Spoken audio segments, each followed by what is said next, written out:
Good morning, Your Honor. May it please the court, Eric Ladaz, P65354 on behalf of plaintiff. Good morning, Your Honor. Darwin Fair, P number 31266 on behalf of the defendants and all occupants.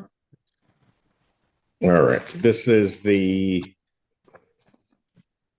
plaintiff's motion, correct? Yes, Your Honor. All right, go ahead, sir. Thank you, Your Honor. Your Honor entered an order of eviction on July 1st, 2025. The defendants filed an appeal of that order of eviction. This court then ordered a bond on July 11th. The court amended the bond on September 15th. And then the defendant's appeal was dismissed on January 27th, 2026 by the circuit court sitting as the appellate court. Therefore, with no appeal pending, we're asking this court to be able to execute on the order of eviction that this court entered on July 1st, 2025.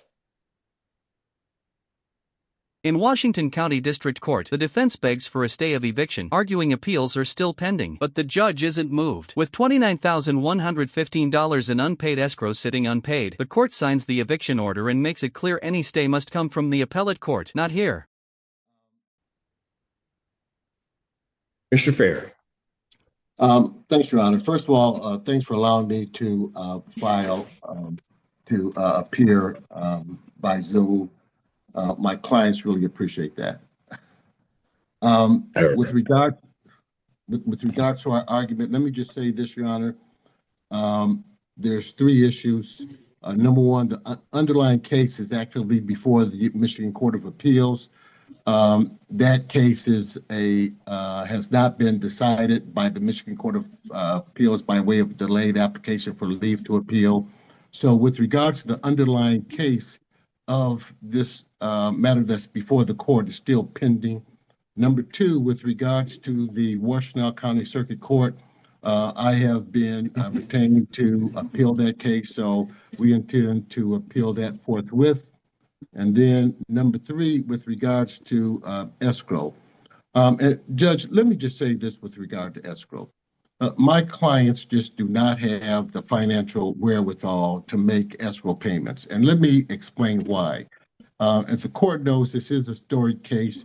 There have been a number of properties involved, the most important of which have been my clients' actual business in which they derive revenues. That has been turned over to the plaintiff. And so my clients have a huge financial distress as a result of it. And I would also add that that property, the equity in it, is my understanding around $2 million that the plaintiff now has. And with regard to this property that's currently before the court, this is their home. And the equity on that, my understanding is around $2 million. So we're asking, Judge, that two reasons for a stay. Number one, the underlying case in the Wayne County Circuit Court is still pending. And number two, I have been retained to file an appeal of the Washtenaw County Circuit Court. The bottom line is no one knows what these courts are going to do. If they rule in my client's favor, it's going to obviously be a problem for the plaintiffs in this matter. So it just seems to me this last piece of property, which is the home of the defendants, be stayed pending the outcome of the appeals. Thanks, Your Honor. Any additional response from the plaintiff? Yes, Your Honor. Regarding the escrow order, this court made it crystal clear in its amended bond dated September 15th. As long as there's an appeal pending, with Mr. Fair's arguing there is an appeal or there's going to be an appeal, the defendant shall post $5,823 per month commencing October 1st. So as we sit here today, they are $29,115 short on escrow. So if this court is going to entertain a stay, I would ask the court to order that if a stay is entered, they must post the $29,115 forthwith and continue that amount. The judge releases $7,500 in escrow to the plaintiff and refuses to delay enforcement. The defense warns the Court of Appeals won't respond overnight, but the judge stands firm. I understand the process. I'm not keeping my order. The eviction may proceed unless a higher court intervenes. Well, this court is not inclined to issue the stay. If the defendants wish for a stay in this matter, they can certainly request it of the appellate court for a stay on this. However, to the extent a stay is granted, all back escrow must be paid into this court prior to a stay of the writ. In this case, that will be my rule. And certainly the Court of Appeals or whatever appellate court can overrule that. But if they do issue a stay, then this court believes that all escrow should be paid, as that was a condition of the stay pending appeal, and is consistent with the court rule. I have read the order of the Washtenaw County Circuit Court. Believe it to be in order. They have held that decision. The court will do two things. The $7,500, which is currently in escrow, will be released to the plaintiff.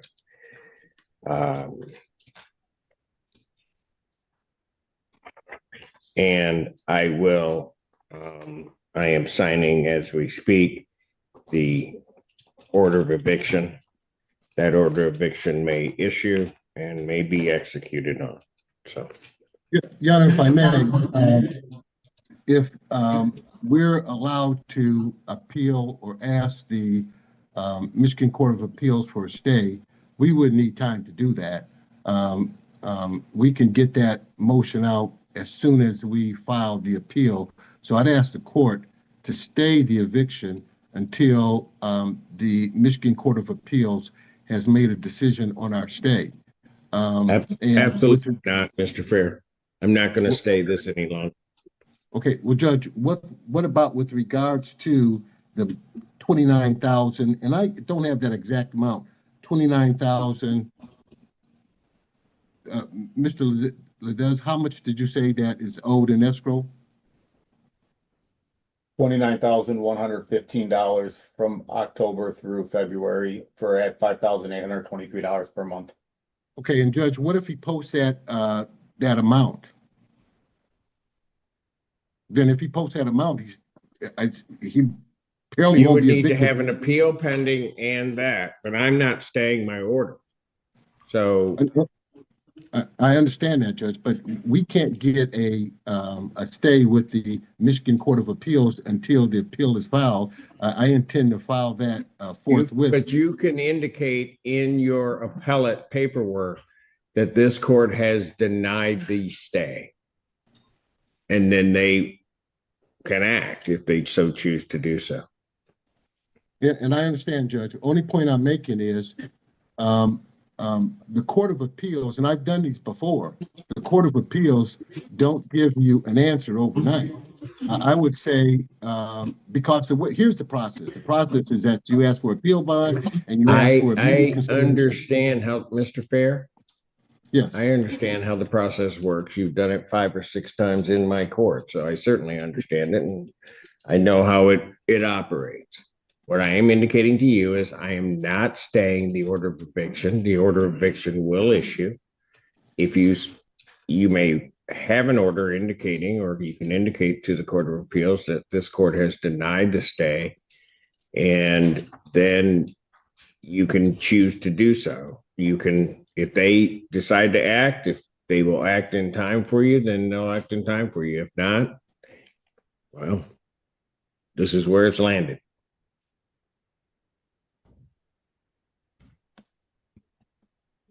Okay. I have signed the order releasing escrow, so that won't be an issue. And I also have signed the order of eviction, so that may go forth as soon as it can go forth, unless it's stayed by an appellate court. You may want to give that to you. Sign the order. Good morning, Your Honor. David Morris on behalf of Pleasant Lake Park. Good morning. I'm Christian Obiak. What are you trying to hand my bailiff? I I, I tried to turn this into the clerk, but she's like, "Oh, time's kind of running out. You should just go in the courtroom." Giving it to you is like the quickest way. But What is it? It's just uh, uh, a summary of the reality since January 31st till today. I could read it. The reality of what? Of the household or of life in general? The reality of this court case, judge. Or you have to show it to the plaintiff before I'm going to even begin to look at it.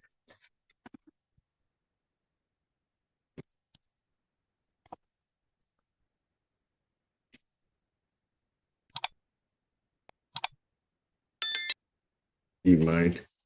I don't mind. No, this would be his argument today, and how it's just a roadmap to his argument. I just have a couple comments that I forgot to put in there. Sure. This is my favorite sweatshirt. Like, this has all been eaten by rats. There's here, like the sweatshirt underneath has been eaten by rats. I've lost two pairs of Michael Jordan tennis shoes that are eaten by rats. These pants are eaten by rats. My really nice pair of Kappa pants that were like fuck, eaten by rats. I removed everything that I could from that house that's rat infested, that's owned by Mr. Weasel. But like, due to my disability, I couldn't move like a couch and table and chairs. But I had to like cut my king size mattress in half. I cut my dresser in half, all with a chainsaw. Took me, and then I cut my mattress with a knife. So like I know he's withholding the deposit. I left a couch in there, but like, I did literally as much as I could, like without taking myself to work. So.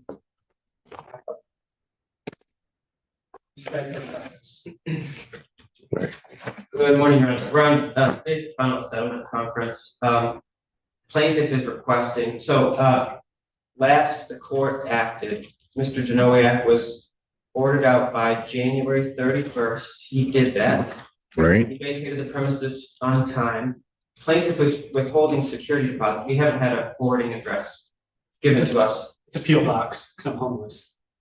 But the rent has been withheld for the security deposit has been withheld for unpaid rents, not for damage to the premises. There was some furniture left, and I would say excessive filth and trash, which demanded cleaning, but that hasn't been, we haven't charged for that at present. And so plaintiff. Don't mean it. How much was the security? The security deposit was $1,000. Okay. The outstanding rent, including the gas bill that was never changed over to his name. It was changed on the 31st. It was Sir. Hold on. I will let you respond. I always do. But go ahead. Thank you, Your Honor. The unpaid rents and gas bill is $4,005.19. If Your Honor were to so if we apply the security deposit, the amount outstanding is $3,005.19. If Your Honor were to disperse the escrow funds, unpaid rents would be $1,770.19. And so that's what plaintiff is asking for today, Your Honor. I can make additional arguments for why I believe there's no trial issue in this case, if that.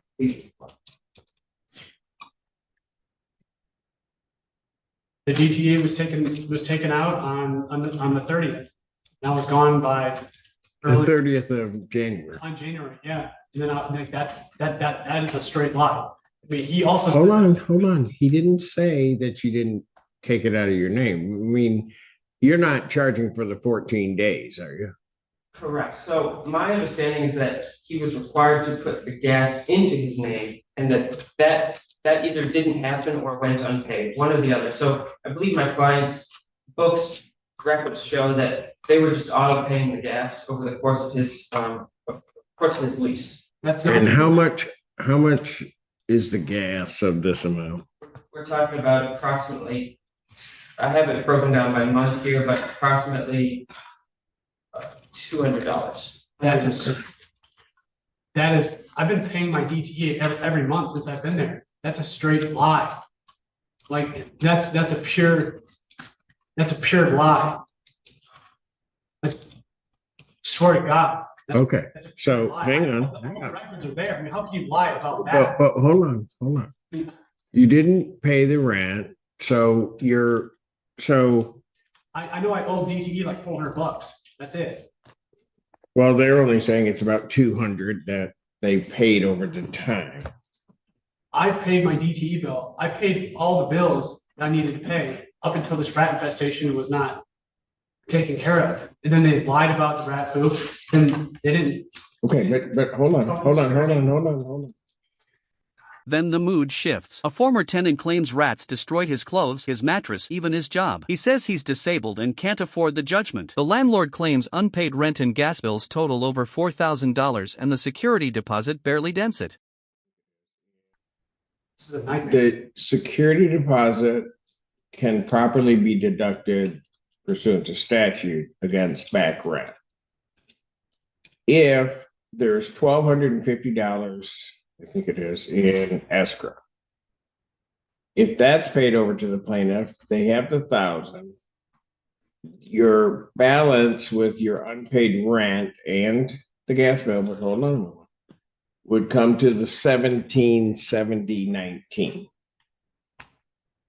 If I were then, and maybe over the objection of plaintiff, but again, I really don't have a tribal issue, and I don't know if plaintiff wants to try it over $200. If I were to give you credit for the $200 gas bill that they're claiming. That's it, just $200 over the whole time, not $200 every month. I just have this understanding. I'm sorry. Well, if you had listened to what counsel was saying, that's what he's indicated to me, that it's about $200 that they've paid. So hang on, if I give you credit for the $200, that would bring any judgment amount to $1,570.19. So I give you credit for the gas. So I'm disabled and homeless.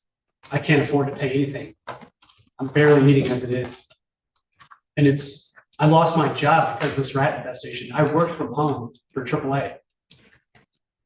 There's a full-blown rat infestation in the house. You got my next door neighbor to lie about it. Who is Steve?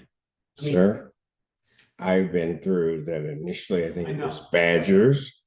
Then I think there was a beaver that came up. Yeah. Then that transformed into mice. No, And then they became rats. yeah, it just And compounds. I know all of those rodents running around. I know. I'm not blowing smoke. I never blow smoke at the judge. I'm blowing No, smoke. I'm not saying that you're blowing smoke. I'm just saying that's a lot of vermin It's a lot. in one spot. And eating my clothes, eating my food. Look at this. Clothes. My clothes are eaten. I've had to throw away at least $500 in clothes because they're just lying about it.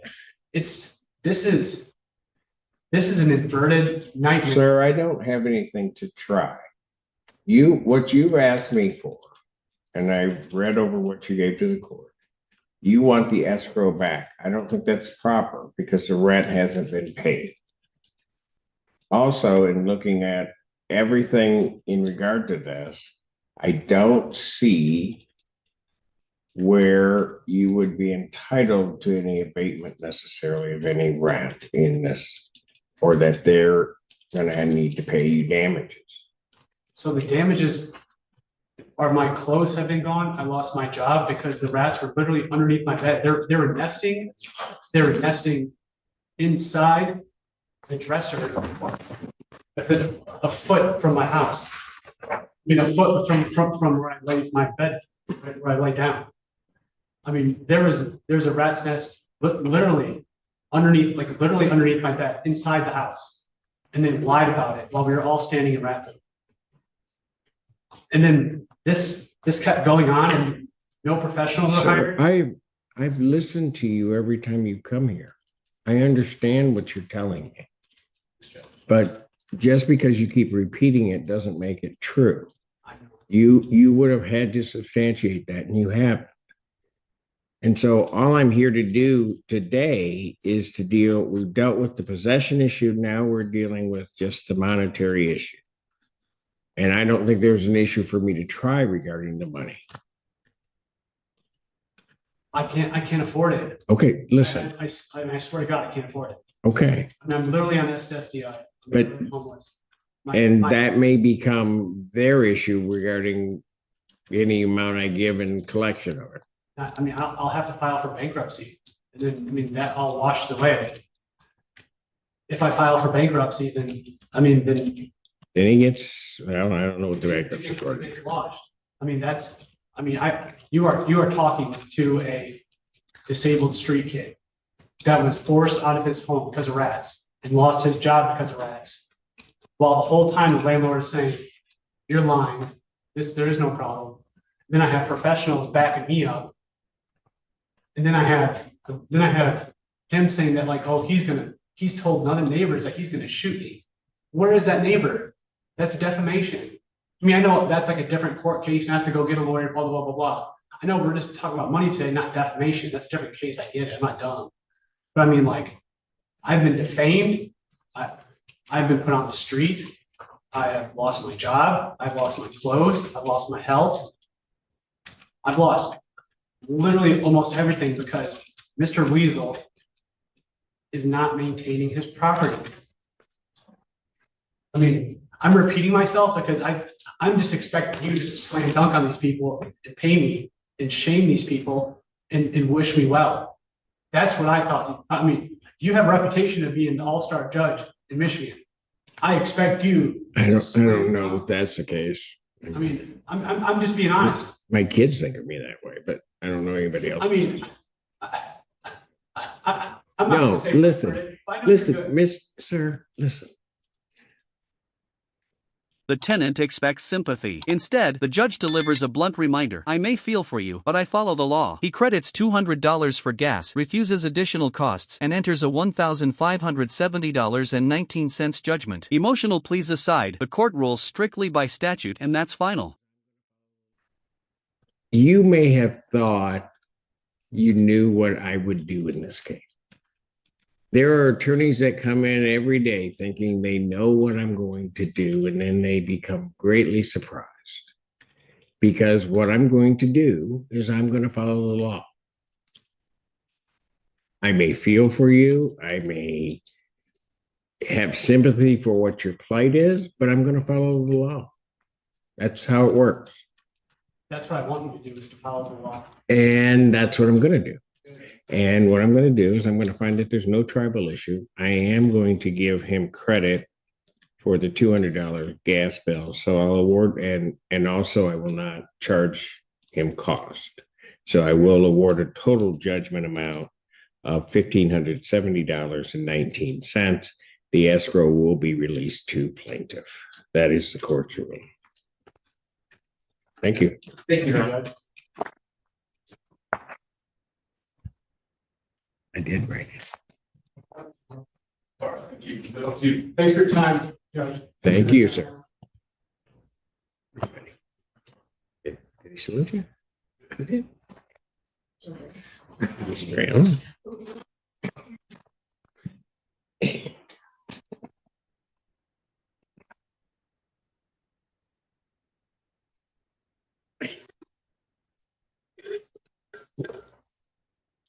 I think we all need to salute. What did you say? Anna did. Anna. Did you say it was good? Uh-huh. It was good to go. Yeah, they're good. Go ahead. Can I go off for a moment? Yes. Can you get your mouth? Please, what?